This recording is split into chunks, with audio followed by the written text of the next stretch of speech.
Hey everybody, it's your boy Full Sense Farmer back with another video, and today we got a doozy for you. We are going to be breaking down every single commander in the game, not actually, but a little bit, and giving you an updated tier list, okay?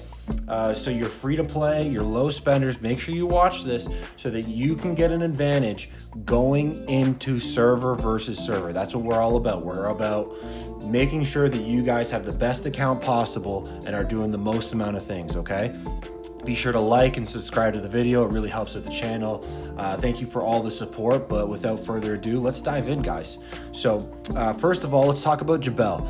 Jabel is going to give you the same thing that she always has, and we've talked about in the past. The 40% chance for damage taken by 40%, the damage 50% chance by increasing the damage taken, and then obviously the lethality. Saul's going to be about the same thing. You got that same old kit with the construction.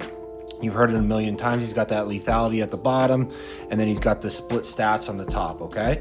Helga, going to be the same thing as always. We've already been through this. Like I said, a 40% chance for damage taken to increase by 50% for all squads, attack by 25%, lethality by 25%.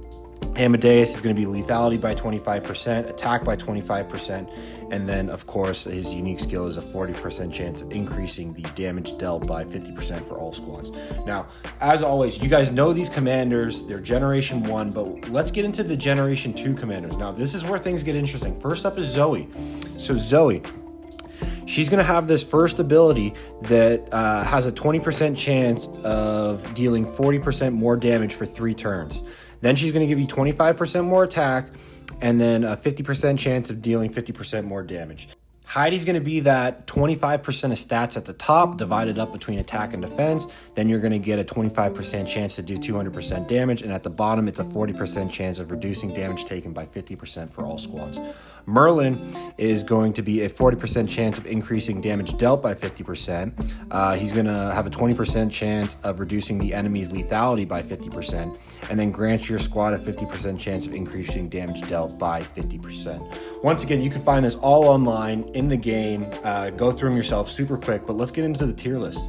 So first of all, as always, your rare commanders, they're going at the bottom. Absolute trash. Don't even worry about them. As I said before, we've been over this. Nothing's changed from the previous one. All those rare ones right at the bottom.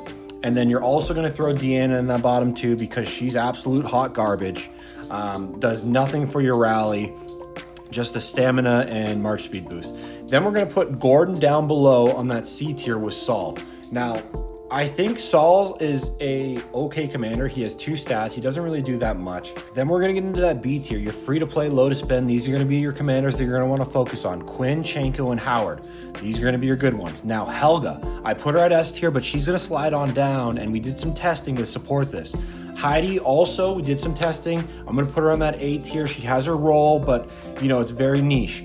And then, of course, you're going to have Amadeus, Zoe, Jabel, and Merlin on that top tier. Now, I'm going to explain this a little bit in detail later on, but we're going to make, if you want to make a rally, what are you making, right? I need a march. I'm a pay to win.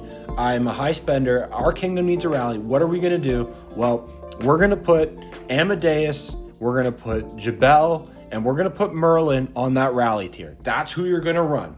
Okay, that's going to be your now hold on. That's going to be your highest damage output potential because of Amadeus. Highest potential. Your actual best trading one is going to be Zoe. She's going to be the most consistent and actually had the best trades. So if you want the best trades, you're going to run this. It's going to be a lot more consistent and it's going to do a ton of damage. I like the Zoe rally personally better. But Amadeus, especially if you didn't max him out, don't worry about it. You're free to play. You can run Zoe. Save your shards, run a Zoe. Now, for your Garrison, it's going to be similar. It's going to be Zoe, Jabel, and Merlin. A lot of the same people. Now, what you can do is you could sub out Jabel for Heidi, and that's also going to give you some tankiness. It's got a little bit of healing in there, but personally, my favorite is going to be Jabel. Okay, that's who I'm running. My favorite commander, and I put her down at the bottom on another tier list before I made this, but my favorite commander through this is going to be Zoe, and you're going to see why here in a second. We did a ton of testing. Here we go. We set the stage, everything the same gear. We took the main part off, and you're going to see Amadeus on that first report, okay? You can slow down the video, look at the numbers yourself if you really want to, but essentially I'm going to give you the summary of it all. This is just the data that backs the decision that I personally made on the tier list with some help. Appreciate the Kingdom 03.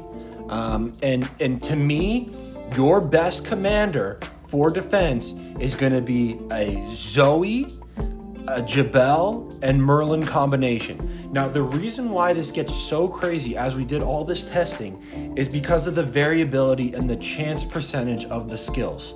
You're going to see some crazy stuff happening later on, but essentially, every one of these commanders, they have this 40% chance, 50% chance, 40% chance, 50% chance, and that's all great and dandy.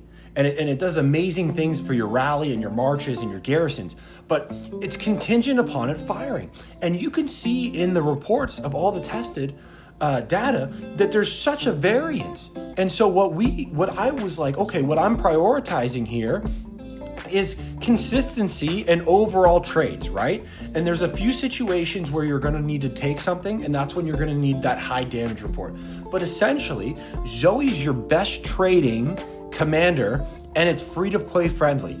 It had the best trades by far, and it was the best for the garrison, best for attacking. The problem with that is you're not going to get the absolute ridiculous damage that you get with Amadeus.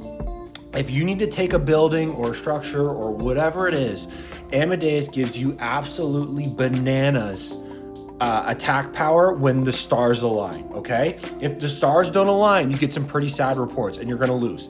Zoe's going to get rid of that, and it's going to give you some consistency in your reports, okay?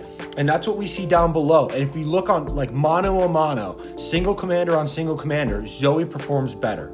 And of course, Merlin's going to be your best archer, and and Jabel's going to be your best cavalry based off of the percentages. But yeah, guys, I hope you liked the video. If you need more in-depth analysis, please message me, hit me up. I hope this video serves you well, and enjoy and like. Thank you, guys. Enjoy your day.